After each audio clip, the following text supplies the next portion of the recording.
अस्सलाम वालेकुम, welcome to YouTube channel SC learning. आज की इस वीडियो में डिस्कस करेंगे AFC 01 से लेके AFC 04 तक के इंपॉर्टेंट टॉपिक्स को और डिस्कस करेंगे कि आपने मार्च 2021 के पेपर के अंदर किस तरह अपेयर होना है और किस तरह इस पेपर को आप इजीली पास कर सकते हैं। सबसे पहले हम डिस्कस करते हैं AFC 2 को, बिजनेस कम्युनिकेशन को।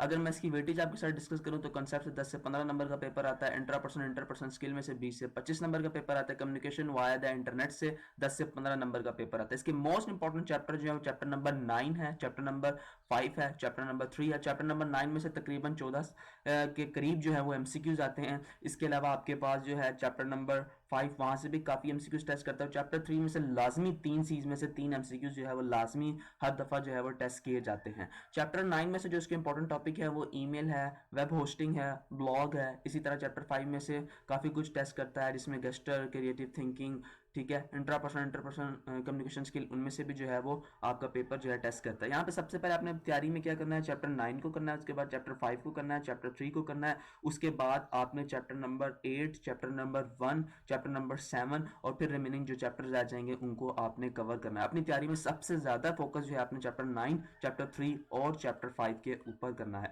इसके अलावा फीडबैक्स जो है वो हम किरदार अदा करते हैं। अगर आप हमारे चैनल की प्लेलिस्ट में जाके देखें तो वहां पे प्रीवियस अटेम्प्ट के फीडबैक पड़े होंगे, जहां से आपको अंदाजा हो जाएगा कि पेपर जो है वो फीडबैक में से काफी हद तक रिपीट भी होता है।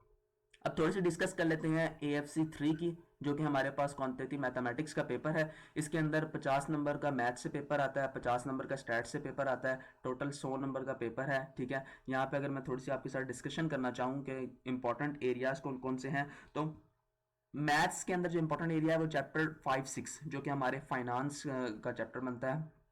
ठीक है, और इसके अलावा जो है आपके पास कैलकुलस, वो एक इंपॉर्टेंट चैप्टर है, जो कि चैप्टर आपके 8-9 बनते हैं। इसके अलावा मैट्रिसेस एंड डिटर्मिनेंट, अगर आप खाली मैट्रिसेस और डिटर्मिनेंट को देखें तो 10 से 15 नंबर की चैप्टर वेटेज रखता है, इसलिए आपने मैट्रिसेस और डिटर्मिनेंट को सबसे पहले करना है। उसके बाद आपने कैलकुलस के चैप्टर करने हैं, उसके बाद आपने मैथमेटिक्स फाइनेंस यानी कि चैप्टर 5-6 करने हैं। इन चैप्टर्स को आपने जो है अच्छे तरीके से कवर करना है। उसके बाद स्टैट्स में अगर मैं आपसे बात करूं तो देखिए प्रोबेबिलिटी और प्रोबेबिलिटी डिस्ट्रीब्यूशन 5 से 10 नंबर की वेटेज रखता है, तो आपने प्रोबेबिलिटी और प्रोबेबिलिटी डिस्ट्रीब्यूशन को करना है।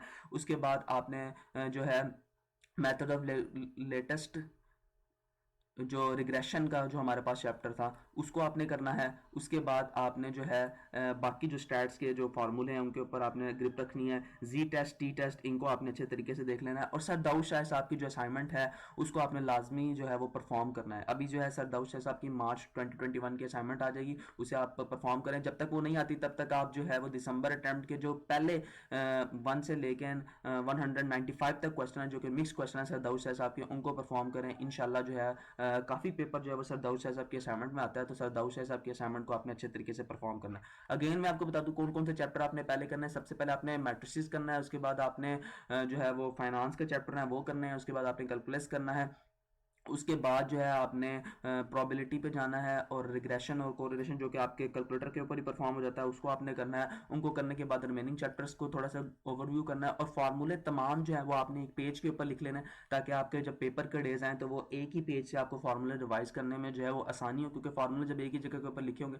तो आप इजीली जो है उनको गो थ्रू कर लेंगे और आपको एंड के डेज के ऊपर जो है वो मुश्किल नहीं होगी। सर दाऊद शाह साहब की असाइनमेंट जो आपने लाजमी परफॉर्म करनी है। अब थोड़ी सी बात कर लेते हैं AFC 04 की, जो कि हमारा IT का पेपर है। इसमें सबसे ज्यादा पेपर जो है वो एक्सेल से आता है। आपको वेटेज भी दिखाऊं तो 18 से 22 नंबर का पेपर जो है वो आपका एक्सेल के अंदर से आता है। सबसे पहले आपने अपनी तैयारी में एक्सेल को रखना है। एक्सेल के बाद आपने जो है वो चैप्टर 1, 2, 3 को रखना है। चैप्टर 1 में से ज्यादातर वो जो फोकस करता है वो प्रिंटर की जो टाइप्स दी हुई है वहां पे, उनमें से वो एमसीक्यूज जो है टेस्ट करता है। इसके अलावा जो कि आपको कैथोड रे और जो अपना एलईडी और एलसीडी में जो डिफरेंस है वहां से जो है वो एमसीक्यूज आपसे एक दो टेस्ट करता है। इसके अलावा जो है माइक्रोसॉफ्ट एक्सेल में से आपसे फार्मूलों पे जो है कंडीशनल फॉर्मेटिंग के ऊपर, ठीक है, इफ की जो फॉर्मेटिंग है उसके ऊपर आपसे एमसीक्यूज करता है। और बाकी जो है आप एक्सेल को एक दफा जो है उसको बुक से रीड थ्रू करके तमाम चीजें परफॉर्म करें, और आपको पता हो कि किस टैब के अंदर कौन कौन से ग्रुप्स हैं, कौन कौन सी चीजें हैं, ड्रॉप डाउन के अंदर क्या है। जब भी एमसीक्यूज है उसको सबसे पहले परफॉर्म करें। जब आप परफॉर्म कर लेंगे तो आपको परफॉर्म करने की आदत हो जाएगी। इसी तरह जब आप पेपर के अंदर बैठेंगे, जब आप एमसीक्यूज पढ़ेंगे तो जैसे ही परफॉर्म करेंगे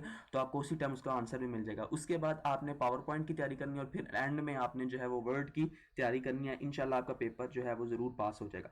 अगर इसमें मैं इंपॉर्टेंट चैप्टर्स बात करूं तो चैप्टर जो है वो 5, 6, 7, अगेन ये वही एक्सेल के ही हमारे पास इंपॉर्टेंट चैप्टर्स हैं। तो इनके ऊपर आपने अच्छे तरीके से ग्रिप रखनी है। चैप्टर 1 2 3 इनके ऊपर आप अच्छे तरीके से ग्रिप रखें, और फिर जो रिमेनिंग चैप्टर्स हैं उनको करें, और फीडबैक्स जो है वो लाजमी करें। फीडबैक्स की वीडियोस आपको प्लेलिस्ट में मिल जाएंगी, आप जाके उनको देख सकते हैं। इसके अलावा हमारा टेस्ट सेशन भी चल रहा है, जहाँ पे हम AFC 01, AFC 02, AFC 03, AFC 04 के टेस्ट ले रहे हैं, जहाँ पे चैप्टर वाइज टेस्ट हैं, कंबाइंड चैप्टर के टेस्ट हैं, और मॉक्स भी शामिल हैं। कोशिश की गई है कि मॉक्स जो है वो स्टूडेंट फीडबैक से बनाए जाएँ, वहाँ पे आपके पास मॉक्स भी शामिल हैं। उन मॉक्स को भी आप जाकर जो है वो गो थ्रू कर सकते हैं। अगर आप वो देना चाहते हैं तो वो भी दे सकते हैं, जिसकी कॉस्ट जो है बहुत ही थोड़ी है। फीस सिर्फ और सिर्फ जो है वो 250 पर सब्जेक्ट है, जहाँ पे 1000+ MCQs आपको प्रोवाइड किए जाएंगे। अगर आप उसमें इंटरेस्टेड हैं तो मेरी प्रीवियस वीडियो देखें, या आपको आई बटन में वीडियो मिल जाएगी, जहाँ से आपको पता चल जाएगा कि वो MCQs किस तरह आपसे कंडक्ट किए जा रहे हैं। अब थोड़ी सी डिस्कशन कर लेते हैं इंग्लिश की।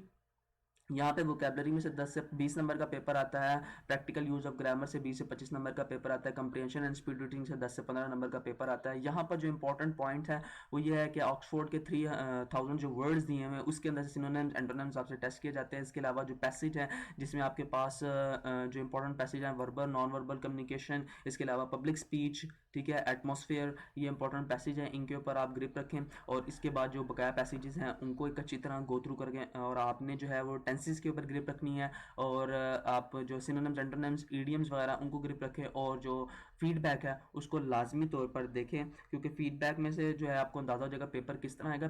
प्रीवियस अटेम्प्ट में जो ज़्यादातर पेपर था वो मिस सादिया की फीडबैक से आया था, तो आप AFC 01 के लिए मिस सादिया का फीडबैक यूज़ कर सकते हैं। और बिजनेस कम्युनिकेशन में अल्हम्दुलिल्लाह प्रीवियस अटेम्प्ट के अंदर 90% हमारे फीडबैक से पेपर आया था, तो बिजनेस कम्युनिकेशन के लिए आप हमारा फीडबैक यूज़ कर सकते हैं, या हमारा टेस्ट सेशन ज्वाइन कर सकते हैं, जहाँ पर आपको जो है वो फीडबैक में से ही वो टेस्ट सेशन बनाकर दिया गया। होप सो ये वीडियो आपको पसंद आएगी, उसको ज़्यादा से ज़्यादा अपने दोस्तों के साथ शेयर कीजिए, ताकि वो जो है इस वीडियो से फ़ायदा उठा सकें। एक लास्ट बात, पेपर बेशक जो है वो सेंटर बेस हो या जो है आपका ऑनलाइन हो, पेपर जो है वो इन्हीं एरियाज़ के ऊपर आता है, तो आपने इन्हीं एरियाज़ के ऊपर लाजमी जो है वो ग्रिप रखनी है। फीडबैक की वीडियोस में सेंटर बेस और आपका रिमोट प्लॉटिंग इन्वायरमेंट दोनों के ऊपर जो है कंप्लीट डिटेल पड़ी है। रिमोट प्लॉटिंग इन्वायरमेंट के ऊपर प्लेलिस्ट भी पड़ी है, जहाँ पे आपको अंदाज़ा हो जाएगा कि रिमोट प्लॉटिंग इन्वायरमेंट आपने किस तरह देना है।